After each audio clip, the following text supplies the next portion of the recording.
Welcome back to the Charlie Star podcast, where we dive into all things meta, witchy, new age, astrological, alternative, and spiritual.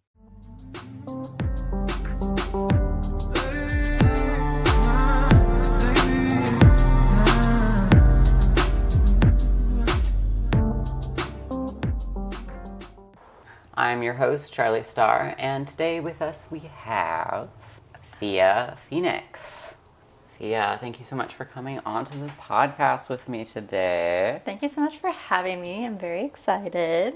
You look amazing. I know our audience can't exactly see what you're wearing, but it is Mabon. Yes, it is Mabon, and I was getting very excited, and so I was getting all dressed up for it, and then I was like, oh wait, this is only going to be a recording, not a video, and so I didn't paint my nails, and I feel ashamed. We could just take a picture of you though, because I will be sitting on my hands. Well, we are both wearing like autumn colors, orange. Yours is more of like a burnt pumpkin orange. I know. But we're here to talk about pagan holidays. And I asked Thea to come be our guest star because for the last couple of years, every time I go hang out with Thea, she has like baked bread for some pagan holiday that I've completely forgotten about or something. Bread's a really big one in like most of the holidays. Like, and you can also celebrate with bread. I'm like, oh my god, again? Again? Right. More bread? I really need more bread? Just kidding, this is the best thing ever, and I accept it in all its forms. So, tell us a little bit about how long you've been celebrating pagan holidays, what got you into it. Yeah, it's kind of funny hearing you say that I've been doing this for the past several years because it doesn't feel like that many because, I mean, every year you get one of each holiday. Yeah. You know, so I've only celebrated the holidays, like, I think, I want to say it was 2019 when I first started doing them. Mm-hmm. And it was actually from a class that I was taking at Tacoma Community College where we had to, like, go and sit in on a particular, like, a religious holiday or service. And at Crescent Moon in Tacoma, they had a celebration for Imbolc that a local coven was kind of sponsoring and like letting people kind of participate in. Mm-hmm. So I was like, I don't know what the heck this is. I'm gonna go and find out what's happening. And I went, and it felt really nice. It was really cute. And I afterwards kind of talked with some of the people there and got to know a little bit more about paganism, and it felt really, it kind of just clicked with me, just like felt like a really good expression of what I wanted to do and what I want my relationship to be like with the nature around me. And paganism is a really really thoughtful connection with the nature around us, and I like that a lot. So the different pagan festivals, I don't know if you've done anything, if you've talked with your listeners at all about the Wheel of the Year at all? I have not. So the Wheel of the Year is basically just a pretty basic calendar of the 8 main festivals in paganism. Okay. There are a bunch more, but they're the 8 main ones. I did a little bit of research on pagan holidays and the Wheel of the Year. Just so you know, I am recording this after the podcast with Thea, so she has not had a chance to respond to this information. I just did a little more digging after the podcast about the origin of the Wheel of the Year, and I thought it would be relevant to share with you all. So what I found from worldhistory.org, the Wheel of the Year is a symbol of the 8 Sabbats, religious festivals of neo-paganism and Wicca movements, which include 4 solar festivals: winter solstice, spring equinox, summer solstice, and fall equinox, and 4 seasonal festivals celebrating or marking a significant season change. Contrary to modern-day Wiccan claims, there is no evidence of an ancient Wheel of the Year in its present form, but it's clear that the Celts of thousands of years ago celebrated the festivals the wheel highlights, even if these celebrations were known by another name, now long lost. It goes on. I did find that it wasn't just Celts, it was also, we have Anglo-Saxons, also we have um, Slavic, Gaelic, Welsh, Germanic, Runic, Hellenic, Macedonian, and Roman, amongst others. But essentially, the Wheel of the Year, as described thusly, um, was created by a man named Aidan Kelly, who was a Wiccan, and he came up with the Wheel of the Year as we know it and we're discussing in this podcast in 1970. I actually found an account where he goes into detail. I won't read you the whole thing, but he writes, and he wrote this in 2017. This article is on pathos.com and it's about naming Ostara, Lilith, and Mabon. These are the solstices and the equinoxes. And he says, I wrote a first draft of a book about calendars in about 1970 while working on a manuscript editor for Scientific American Books in San Francisco. Bill Kaufman, the president, liked it a lot, but assured me it was just not the kind of book they could publish. 20 years later, while working with Gordon Melton in Santa Barbara, I was paid to create a far more complex version of it as Religious Holidays and Calendars, an encyclopedia handbook, Omnigraphs, 1993, incorporating data on most of the major and many of the minor religious traditions of the world. So essentially, like I said, the Wheel of the Year, although it was compiled and created thusly in 1970, is an attempt to bring back older traditions and celebrations of Earth uh, holidays.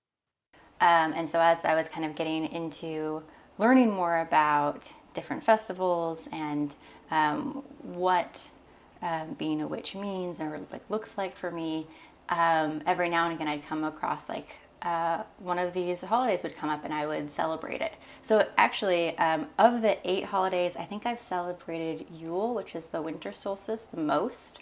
I've celebrated it maybe 3 or 4 times now. Okay. And then there's one that I've never celebrated because I always forget about it. Oh, can you even remember the name? I want to say it's the like May Day one, Beltane, I think is how you Okay. say it. But yeah, I always forget about it. So So real quick for our listeners, there's a lot of different definitions people have in their mind about what is a pagan, what it means to be a pagan. yeah. How would you define pagan? So paganism essentially is any to me is any type of spiritual practice or connection that is grounded in nature. I like that. Yeah. I like that. And that makes sense with the holidays too, because I feel like every time I've looked up a pagan holiday or asked you about it, it's focused on like this one right now is focused on like the autumn equinox. Mm-hmm. It's seasonal. Yeah, and a lot of pagan traditions or practices are tied into like life cycles a lot. And the Wheel of the Year is particularly tied to that, where it goes through the cycle of the years, which are also tied with like different energies as we cycle through our lives and things like that. So you can really kind of celebrate it in a very microcosm of like, oh, what's an intention that I planted earlier this year that I'm harvesting now for like the harvest festival? Or you could even talk about like what in your life are you like in the whole scope of your lifespan are you at? Or you can make it really big or really small. And I really like that aspect to most pagan rituals. Yeah. Oh, that's really cool. Yeah, I was noticing that I was going to do like an autumn equinox forecast, like astrological forecast, and like I pulled up the chart for the first day for the autumn equinox, like the first day, and of course it's the first day of Libra because that's how the seasons are divided with the zodiac seasons. the zodiac months, and I'd never like put the two and two together that Libra is all about the equal balance, Yeah. and the autumn equinox is like about the equal balance of the day and the night. So it kind of made sense, and I was like, oh, I feel like there's probably a lot of connections to astrology that I haven't even looked into. I was thinking about that actually just this week too, because I was thinking about it being Libra season, and particularly like the different holidays you can kind of. I was trying to think through the different holidays and come up with sort of like a key word for each one, just for your like listeners a little bit to be like, okay, this is what this one's kind of about. And I was having, there's a lot of overlap between them all, but particularly for Mabon and for Ostara, so the spring equinox, it's just a lot about that balancing of like, where is balance in my life? Like, kind of sort of like readjusting and kind of sitting down, like kind of like setting into something. It's kind of how I feel about Mabon. You're kind of settling into for like the colder months coming up ahead, and you start thinking about like cozy things, and you kind of get that energy of like kind of like cuddling under a blanket. You're kind of settling down and kind of feeling where's my I think about like Matthias, my kiddo, when he's climbing rocks, like where's your balance right now? Where's your like foothold going? And that's kind of how I feel about Mabon, and also kind of the start of the Libra season. Oh my goodness. I once had somebody explain it to me. I think I even started doing a video on it like a year ago. The zodiac wheel, and it was like using Earth to like describe each zodiac sign. So it was like, Aries was like the seed, and then like Taurus was like the fertility, like the growth of the seed, and then gosh, I can't remember all of them, but it was like Leo was like the flower, and Sagittarius was the fruit, and Capricorn was the harvest, and like all these things. It's like making a whole bunch of connections now. But it's very cool because it's very earth-based. It's very focused on getting back to nature and getting back in touch with like our natural cycles. Yeah, and it's a lot about, one thing that I like about it so much is that it is fairly accessible because it's about the nature that's right around you right here. The way that we celebrate or that we experience the seasons in the northern hemisphere is different from the southern hemisphere. So people in the southern hemisphere often will flip the wheel of the year from what we experience. So they're, right now they'd be celebrating Ostara, the spring equinox. Oh, weird. And it's that doesn't take away from the energy that's happening at all. It is actually working with the energy that is right there with you. Yeah. Or if you're thinking about, let's say we're talking about making bread, right? Yeah. And you feel like, oh, I need to have this like particular kind of wheat to make this particular kind of bread. It doesn't really matter. What matters most is like your connection to it. And like, so you can use what is right around you. If you're thinking, oh, if I want to celebrate spring, I need to find snowdrop flowers, because those are a really big sign of like the beginning of spring. They're one of the first flowers to emerge. And you're like, I can't celebrate without these particular kind of flowers. You can go out, and if you see a flower blooming at that time, that is a springtime flower. Right. It doesn't have to be like this particular piece or this particular thing. It can be what is right around you, because that is what you're celebrating. Yeah. And I really like that. It's pretty accessible, and not, you can make it into something very elitist, but it really is not at its core. It's just everything that our ancestors did was working with what was around them. And that's really where that strength and that connection comes from. Right. So like if you Google like traditional stuff for like one pagan holiday or another, you're probably just going to get like something that was around the people that were celebrating it.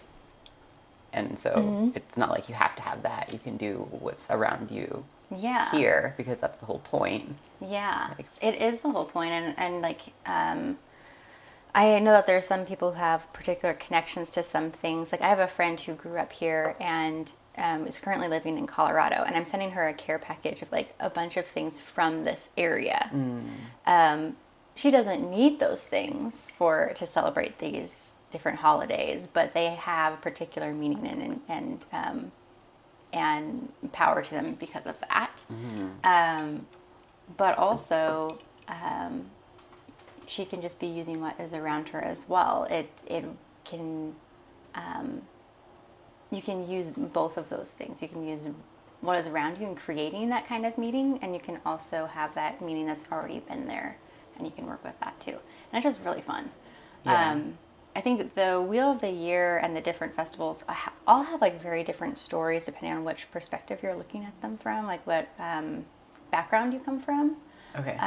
So if you remember, we celebrated, what was it that we celebrated recently together? It was in the spring or the summer. We did the summer solstice together. Yeah. And there was some talk about like the Holly King and the Oak King. Yeah. And so some people see the Wheel of the Year as like there's kind of like a conflict between the Oak King and the Holly King. Yeah. And at the different solstices, that's when one of them gains the upper hand. So I think in the summer solstice, I think it's the Holly King that gains the upper hand, because I think the Holly King is the king of the like when it starts to get darker. And then the Oak King wins in like winter solstice. And so there are a lot of stories around each holiday depending on what deities you might be working with. So you can bring deities into it. Like Mabon, I think has some connections to like Persephone and Demeter and a bunch of other gods and goddesses and deities. I don't particularly work with deities, so I'm not super well versed in that, but I know that a lot of people are, and they like to kind of add that component, and to it helps like have more lore to what you're doing on that day. Can be kind of fun too. Yeah, no, that's really cool. So how have you been celebrating, like for example, this holiday right here? How are you celebrating the autumn equinox? Mabon. So Mabon is one of my favorites. I particularly, my two favorites would probably be Mabon and Yule are my favorite too. Yeah. I like a lot of the other ones too, but those are my favorite ones, and they're the ones that I've missed the least of. Like, I celebrate them pretty consistently. And it looks different depending on what my energy levels are and what's going on in my life at the time. And that, that's something that I really enjoy about paganism in general, is that it really, you're working with nature and you are part of nature. So if your energy is low, to work with nature, you're not going to be doing a high energy thing, because you as part of nature don't have high energy right now. I kind of like that a lot. So Mabon for me has looked different in different years. This year has been a little exhausting. We talked a little bit earlier about how I'm pretty tired right now. Yeah. And so my Mabon celebration is going to be pretty small. I'm making a meal tonight with like some root vegetables to kind of like celebrate the coming harvest. And then I'm watching Winnie the Pooh's Grand Adventure. That's so cute. Because in the opening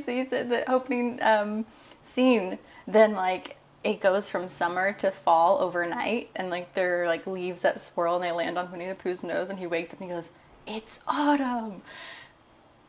Different things have different meanings to different people. So that's what I'm doing this time.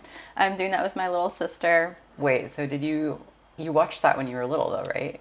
So I mean, it is still the roots. Yeah. You're still getting back to the roots. Yeah. Yes. To the root vegetables. I was thinking about that with your friend too, who wanted to have stuff from like where she grew up, because that is their roots. It just has a little bit of that kind of meaning to them. It has. Yeah.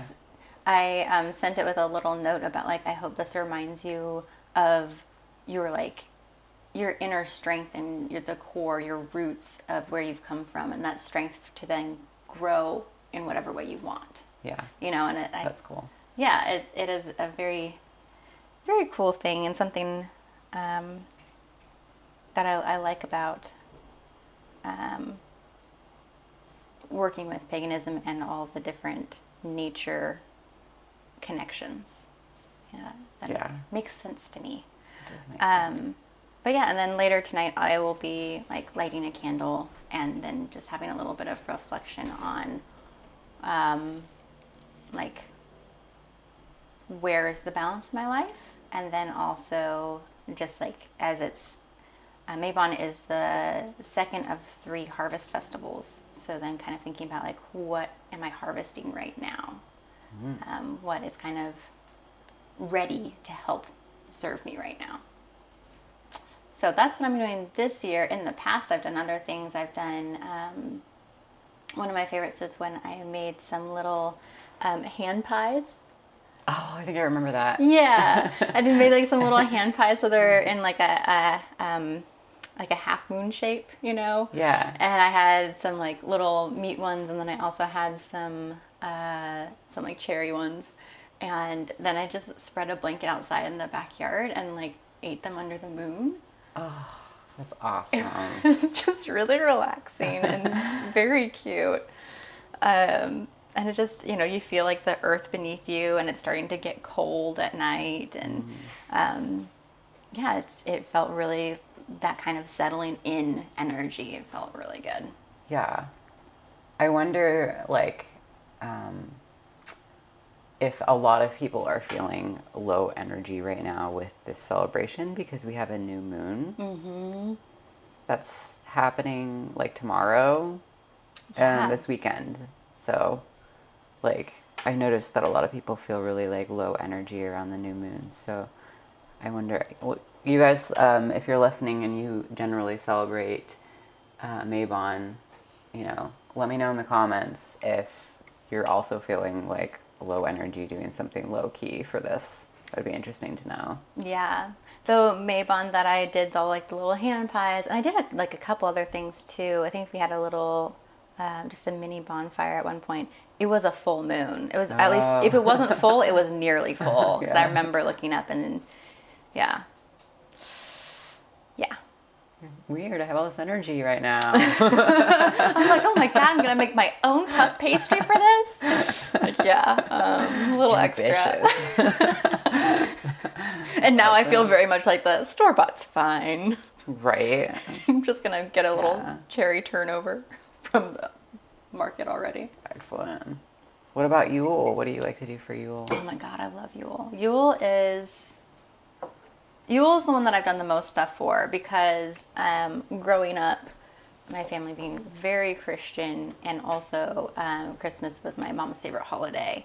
So there was always like a lot of things that went on around the Yule season. And as I kind of was moving away from Christianity, I still wanted a lot of that kind of, that sort of celebration. But I didn't want to have any of that of Christianity tied to it. And it's interesting because there's a lot of articles about where does Christianity get a lot of their holidays from, and a lot of them are derived from different pagan holidays. But regardless of where things came from, when I'm at that season, there are elements that I had growing up that I want to have now, but I want to have on my terms. And I think Yule is a really for me, it's been a really great reclaiming holiday. Yeah. Yeah. But, okay, let me tell you what I do, because this is really exciting. So excited. Yeah, so what I do is I make a list of all the different things that I want to do that are wintry. That are all those wintry things that you want to do that are just like, they just feel good. Yeah. And then I look at my calendar and I see what I have already going on different days, and then I schedule one thing every day. Whoa. Yeah. Based on like how much energy I think I'll have that day. So I'll look at, maybe there's one day and I have a lot of things planned on that day. I'm going to pick a really small wintry thing to do that day. And then I make a paper chain for the countdown until Yule. And on every piece of a paper chain, I write down what I'm doing that day. Oh my goodness. I know, it's so This is extra. And elaborate. I love it so much. And I hang it up. And usually one of the first things is getting a tree. I love getting like my little tree. And one thing I really like about this, and that I like about all of the holidays, is that there's so much freedom to tailor it to where you're at right now. So it's not like you have to do the same thing every time. It's not like, okay, if you don't celebrate Yule this way, then you didn't really celebrate it. You missed your moment. Like, that's not a thing. And it's just, so every year I write down that list of things that I want to do, and it can be different from year to year. I'll be like, oh, I didn't really enjoy that as much as I thought I would last year. I'd like to take that off and make space for something else. Or, oh, I saw this thing and I really want to do this.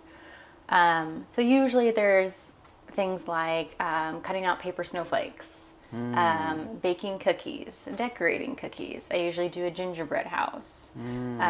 Sometimes I like making little pine cone spells.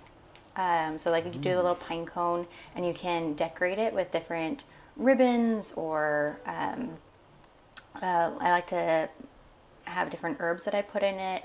You can drip candle wax on it if you want. You can carve into it if you'd like. I like to, when I'm done with decorating it, I like to put some either like intention or a thought, and I wrap it up and I tuck it inside the little spines of the pine cone. You know how they come out and you kind of tuck it? Yeah. And then that can be burned at the Yule log if you want to do that. Oh, that's cool. Some people will use that as their Yule log because traditionally the Yule log can be very big and you dress like a really big log for it. And that's not always very accessible for people, especially like if you live in an apartment or, right. like you can't really take half a tree into your house. But a little pine cone you could maybe do. And then as I'm getting closer to Yule, then on Yule You're already excited for it. I'm so excited for it. 6 months away. You're like, this year. I know. I'm like, I was just revisiting my notes and being like, okay, what do I want to do this year? I'm like, okay, I've got like 3 months. Anyway, oh yes. So, and sunbread. Oh my God, I forgot about sunbread. How can I forget it? I know you're talking about bread being a thing for each holiday. Yeah. It is such a big thing. And sunbread in particular is like this enriched bread. And then you shape it into a sun and you bake it. And part of the like different cultures are around the winter solstice, they will like stay up all day on the solstice and are like to like encourage the sun to keep going. Oh, that's so cute. Yeah. So sometimes they'll keep like a fire going the whole day to kind of like keep it company, and like it's so cute. And then it's a celebration not just of like, oh, this is the shortest day of the year, but the fact that after this point it gets better every day. Yeah. Every day is going to get lighter and brighter, and we've gone through the darkest part already. Yeah. And so that's kind of what a lot of what the celebration is. But then sunbread, sorry, there's so many things. Sunbread is part of Yule, yeah, because it's the welcoming the sun, getting brighter. Yeah. Yes. Okay, cool. There's this book called, I think it's called Sunbread, that we read every year. Yeah. And it's about like this baker who baked some sunbread, and because the sun wasn't in the sky, it was really dark and cold, and so they were like bringing sun inside their houses, and then like the sun broke through and was like, hello, I would like some bread too, and then they like fed the sun some of the sunbread. It's really cute. That is super cute. But yeah, so one of the days leading up to Yule, we make sunbread and we read the book while we eat our sunbread. And there was one year that I made a, what are those called? Like a big Swiss roll cake. Mm-hmm. And I decorated like a log. Oh yeah. And that was really fun. Yeah, and then the day itself, you can do a bunch of different things. I like to have fire in most of my celebrations at some point. Possibly because I'm a Leo, but also because it's so adaptable. So many different things. That's true. So, I like having a bonfire at night if I can. Bonfire, as in like I usually get one of my flower pots and put wood in it, and I make a small fire inside one of my big flower pots. Do you do that outside or Yeah. inside? You do outside, yeah. If it's gonna be inside, it's just gonna be a little candle. Yeah. Safety, people. True. Celebrate in safety. Now, do people have, I mean, I know we did like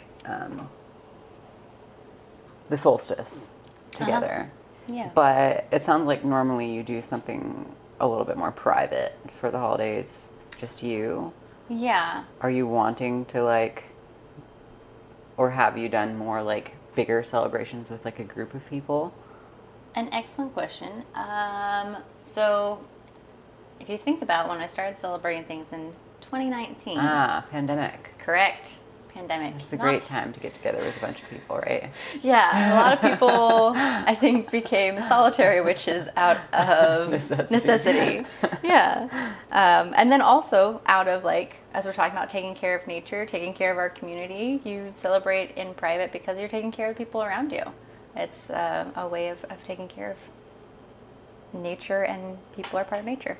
But as things are starting to kind of open up in different ways, last, God, what was it called? Lammas. So August 1st, my birthday. Yeah.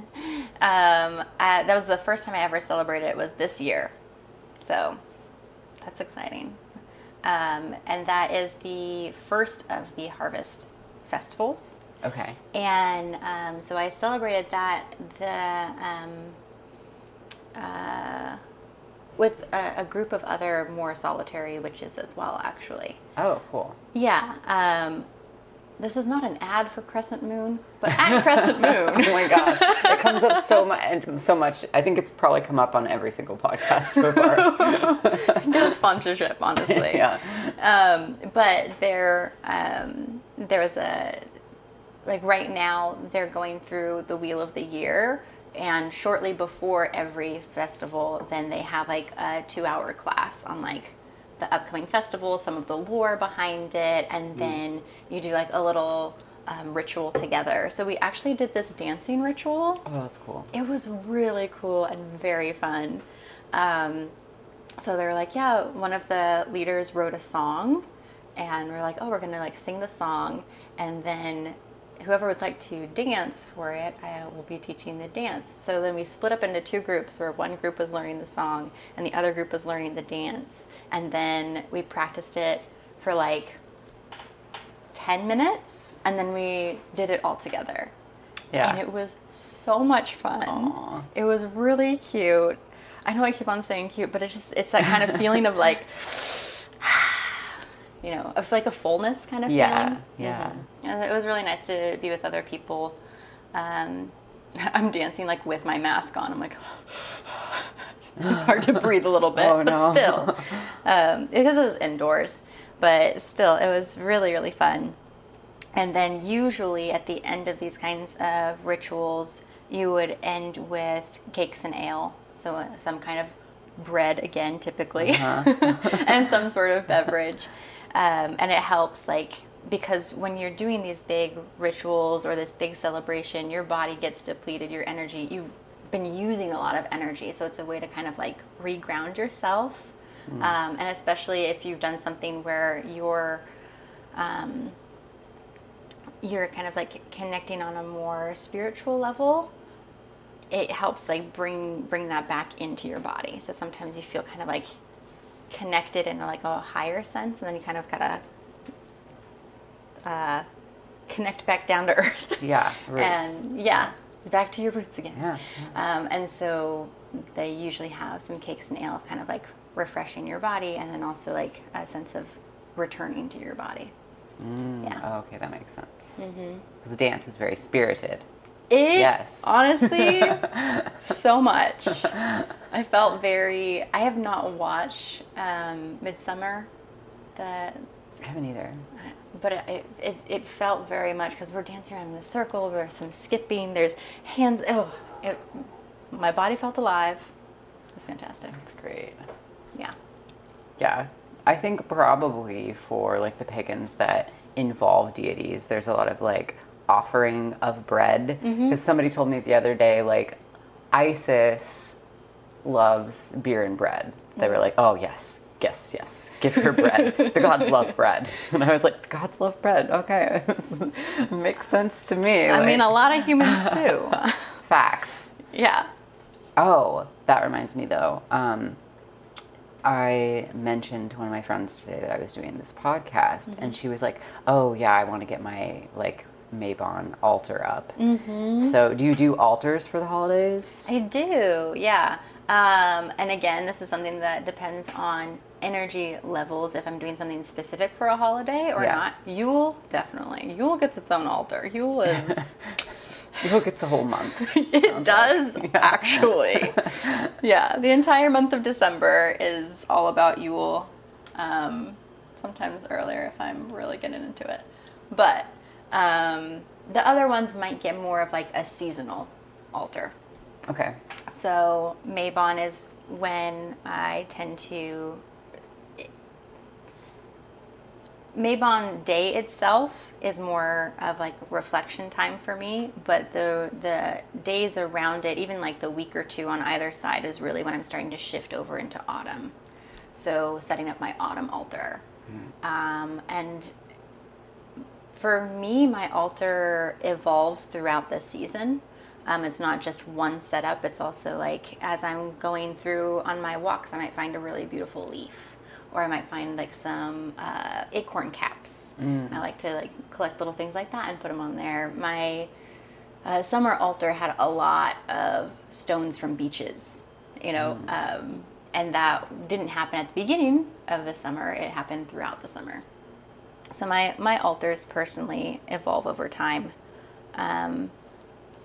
One quick thing that you were mentioning about like having offerings for your deities, a lot of pagans who don't have deities or don't work with deities in particular will still have offerings for like their local nature or their local energies.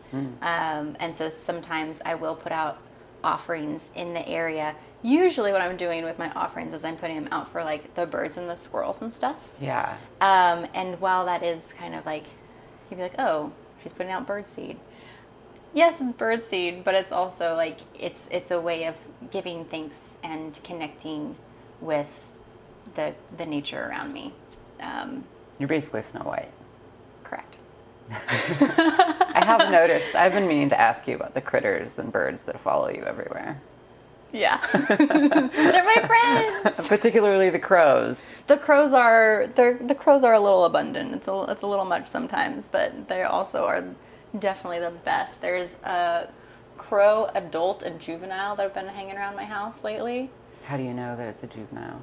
It's a little bit smaller. Okay. And it What? talks so much. It's always, it keeps on going, "Wah, wah, wah," like all the time. And you can just see the adult crow just like, Heavy sigh. yeah. They're just out there like, can you just, basically the adult crow is like, Thea, can you please just put out some peanuts for us? I need Just to this, shut I up. need this kid to shut up. Please. So, That's so funny. yeah. Because you developed quite a relationship with your crows. Yeah, I'm not that kind of person who can tell them apart very well right now, aside from like that particular grouping is very distinct for me. That murder. Yeah, the oldest one I've named Cornelius.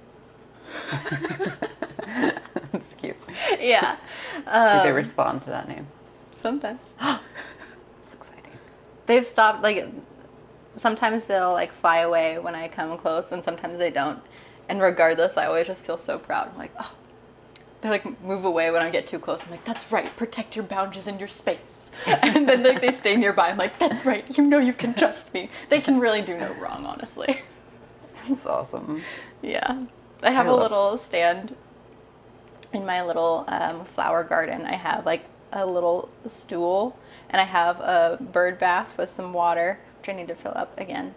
And then a little plate where I put like their peanuts and sunflower seeds. And then I have a rock that says you belong here. Aww. And It's pretty cute. I mean, I remember when I lived with you for just a few months, I would get up and go to your little coffee nook, and there was always a crow that would like sit on your rooftop and watch me. Yes. Yeah. Yeah. It was very cool. I like my little crow friends, and like in the parks, they're not the same crows. They like to follow me around. They know you. They know. They talk to each other. They do. I've read some books on crows until it started to scare me. Yeah. Yeah. Wow. Oh, so I'm pretty sure, I don't know, you guys can, I'm not sure if this is true, but I feel like maybe about half of my listeners identify as witch in some way. What kind of witch would you say that you are? And like, how would you define that? That's a really good question. I think one of my favorite things about paganism in general is how individualized it is. Right. And how, like, it's a lot of it is identifying yourself. Other people are not really putting you into a box or saying you need to do it this way or that way. It's very free form and very individualized based upon what you want and where you're at in life, and that can change. At the moment, the most comfy term for me is just pagan witch. I don't have much beyond that. I could fall into a category of eclectic, or hereditary, or solitary. All three of those are ones that kind of make sense. I also really like a lot of lunar magic is a really big one. Sun magic. One of my favorite holidays tend to be the ones that are tied to particularly the sun's solstice or equinox. Those are the biggest holidays that I connect with. So there's a lot of different terms that could apply. But I think especially right now, for me personally, I've been feeling a lot of transition in the past year or so. So one term doesn't feel like it's going to really stick for very long right now. Right. Yeah. I am a very solitary witch because pandemic. And then also I tend to be pretty wary of, I want to know who another witch is. Just because you're a witch doesn't mean that we celebrate things in the same way or we have things in common. It can, because it's so freeform, it's like that doesn't mean too much until I know who you are. Right. If that makes sense. And so I tend to be a little more hesitant to join groups. I think it was really nice when we did the when you and I will celebrate a couple of holidays and stuff together, because I know you really well, and I know that like you and I can bring our own perspectives to the table and know that we're not invalidating the other person's, and also can like, when we're sharing something, it's not saying you should be doing this, but rather, did you know that there's this option if you wanted? Right. And I like that a lot. Yeah, I like that too. How would you define witch? Yeah, I would say, for me, the term witch means someone who uses the energy around them with intention. Oh yeah, I love that definition. Yeah. It's pretty broad and freeform, and you could make a very decent argument that means everyone's a witch. If you think about anyone who does anything really, like if you are cooking a meal, you're using the energy in that food for a particular purpose with an intent to nourish your body or to delight someone, even if it's yourself. Like, you could argue that is witchcraft. Absolutely. Then you could also say, well, you have to like know more about the history behind it. And sure, that could make it maybe more, you'd have more intent behind it. If I know why, like if I'm making a dish and I'm using oregano and I know the energetic properties of oregano, that's giving it more intention.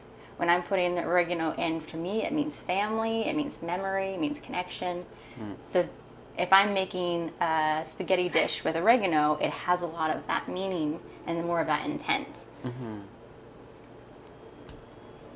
I mean, it's, if you also are like, hey, I'm going to use oregano because it's kind of Italian and I feel Italian right now. Like, cool. Yeah. Yeah. Yeah. Yeah, no, I had somebody call me a witch before that was how I identified.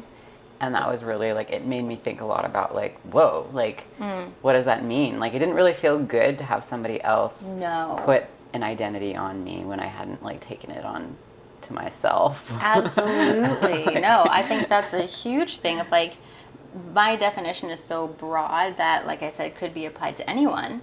Yeah. And I like it because it's so accessible, but at the same time, it doesn't mean you should apply it to everyone. It depends on what that person identifies as. Right. Yeah, and not being a gatekeeper either. Yes. Yeah. Gatekeeping is really, really big. Of like, you have to do this way, and you have to do it this way, or you have to use this type of herb, and it's like, bitch, no you don't. Yeah, no you don't. I mean, I think some people are attracted to like traditions because sometimes the free form of it can be like overwhelming. Like, oh, I want to like follow XYZ or whatever, you know. And so other people are doing it this way, so this gives it meaning to me to do it that way too. It's like, that's perfectly fine. Absolutely. You know? Again, it's one of those things where like it can be as free form or as structured as you want it to be. Yeah. It doesn't mean that one is better than the other. Like, that's when you kind of run into like, oh, this is real witchcraft because we, drew a circle in this particular way. And so ours is better. And it's like, no, it's not better. It's cool. Absolutely. But it's to say that one is better than the other is just ridiculous. But to find what works for you, currently for me, it's much more free form, but there's a lot of people who find a lot of comfort in having the more structured stuff. And there's a lot of structured things that you can be a part of if that is something that feels better for you. Yeah. Well, what advice would you have for somebody who is like interested in, after listening to this podcast, they're interested in celebrating some of the pagan holidays, but they're not really sure like where to start? What advice would you have for them? Well, I think that's kind of where I'm at with a couple of different of the holidays too. I think it can be overwhelming, for sure. I think what can help to take out some of the overwhelm is to start with like, there's not a wrong way to do this. Like, you aren't going to do it wrong. And kind of start with that foundation of not feeling that sort of stress of like, oh my God, I'm going to do this. I'm going to mess it up. And then I like to first sit down and think about the holiday time itself. What are things around that time that feel like that season to me? And I think about those kinds of things first of like, okay, when we're talking about springtime, I'm making these different connections in my brain. Maybe there's, there are baby animals coming, the birds are returning. So maybe something along those lines, you see little baby shoots of little plants coming up. You start feeling that kind of energy to kind of clean up all the little cobwebs all around. So, okay, let me think about that. And then research it. Just Google in, Imbolc celebration ideas. And you'll get so many different ideas, and a lot of them will kind of repeat because a lot of people have some overlap. And you think, okay, well, what are maybe 3 that I'd like to do? And go from there. That is fantastic advice. I like that. And I hope that's very I don't know, I feel empowered to celebrate the pagan holidays more after hearing that, because I have felt that way, I just don't really know where to start, and I don't want to do it wrong or that kind of thing. So yeah, it is overwhelming, but it's actually quite accessible, and you aren't going to do it wrong, and it's okay for it to change over time. Like the next time you celebrate it, it might look completely different, and that doesn't mean that your first celebration wasn't a good celebration. It was a good celebration. You did it. Yeah. It would be an incomplete conversation to talk about these things and the accessibility of them without also talking a little bit about cultural appropriation. There are ways in which I might not see how I'm commodifying another person's culture, which is what a cultural appropriation is. I find that coming at it from a place of curiosity, being humble in the sense of being willing to acknowledge I don't know everything and be willing to learn and listen and not hide when I make mistakes, that it really isn't that difficult to kind of just address and learn more about. When we know better, we do better. And, sometimes that means making mistakes and acknowledging it and moving on. And sometimes it means doing the work ahead of time, if possible, to understand what you might do differently. I think a really big example, or like probably the most well-known example of cultural appropriation in religious practices, would be like smudging with white sage. So smudging is a practice that a lot of indigenous people use with burning white sage and a couple other things, but white sage is a really big one. And they use the smoke in for cleansing purposes and really to like establish that connection between humans and the earth. And they can be used in a lot of different ways depending on the particular tribe, because there's so many different tribes. Um, and so I'm not really going to talk about all the particular different ways, but that it is a practice that is particular to several indigenous tribes, including, I believe, Cree and Ojibwe are two big tribes that use smudging quite a bit. Um, and I want to talk about how that can be cultural appropriation in two different ways. Um, one being the history of indigenous people, in particularly white people, and colonialism with indigenous people. For a long time, indigenous tribes were not allowed to use their were not allowed to participate in their religious practices. So this is a practice that white people have prevented indigenous people from doing to begin with, right? Um, and then we talk about white sage, and white sage is one of those things that's become very popular for a lot of practitioners, a lot of spiritual practitioners, and it's become um, commodified. It's being harvested in unsustainable ways.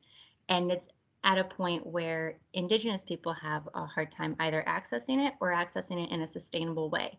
And if the point of your practice as an indigenous person, if the point of smudging is that connection between humans and the earth, how can you ethically do that if white sage is being exploited and harvested unsustainably? So you can talk about like smudging being white people preventing indigenous people from using that historically, and currently preventing people from using it in a way that is sustainable and upholding that practice.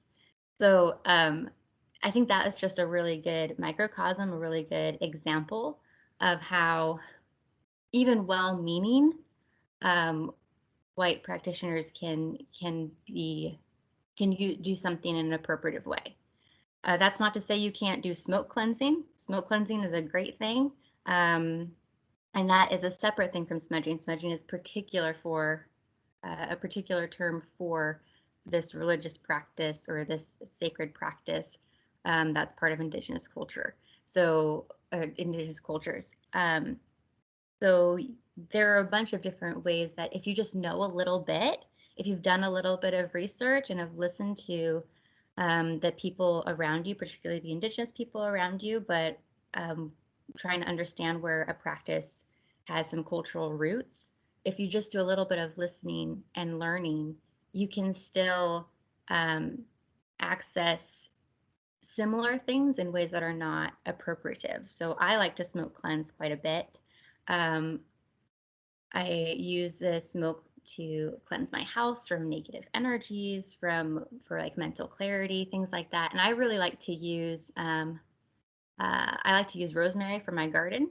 So I know it's being harvested sustainably. I know it's something that, to my knowledge, is not part of any particular sacred practice. And it's something that helps connect me to the land around me. So it's one of those things. I really wanted to use that as an example of how um, it doesn't have to be this huge, intimidating thing, but it is important to do your best to understand where things are coming from so you're not participating in something that is actually harmful. That's a big tenet and something that I really appreciate about paganism is not wanting to be harmful and upholding that sacred connection between humans and nature, and being supportive of that. I'm not saying you could never do like smudging. I just think that, but smudging has a deeper meaning and deeper cultural roots. And so it's not something I would just recommend to people to use, especially if you're not connected to the culture that does that. I think when you get into the like application of each and every thing, it can get a little bit opinionated maybe, but the heart is, I think the message of what you're saying is an important one, which is to be like to understand where something comes from and the history of something and how it may be connected to somebody's particular culture and tradition, and to do whatever you find to be the most respectful way to handle that situation, not just immediately grabbing onto something. You can do a little bit of research on those things. I think really what I want to talk about when we're talking about in the context of celebrating festivals and things like that is that you find what works well for you and you do a little bit of research. Just come at it with curiosity of like, what feels good to me and where does it come from? And kind of go from there to kind of build your own holiday practices and traditions in a way that really works well for you, connects you with your like the nature around you, and is like grounded in the cycles of nature, and then also is respectful of the people that have come before you or are around you as well. Cool. All right. Well, thank you so much for doing this podcast with me, Thea. You are an inspiration Aw. and a guiding light for the rest of us young pagans. Follow me for all the bread recipes you could Yes. ever desire. You can find Thea at, I don't know, sunbread.com. Oh my god. I don't know, /Thea. Fantastic. Excellent. All right. So happy Mabon. Mabon, Yeah. everyone. Yeah, thank you again for having me here. I really appreciate it and I hope it was helpful.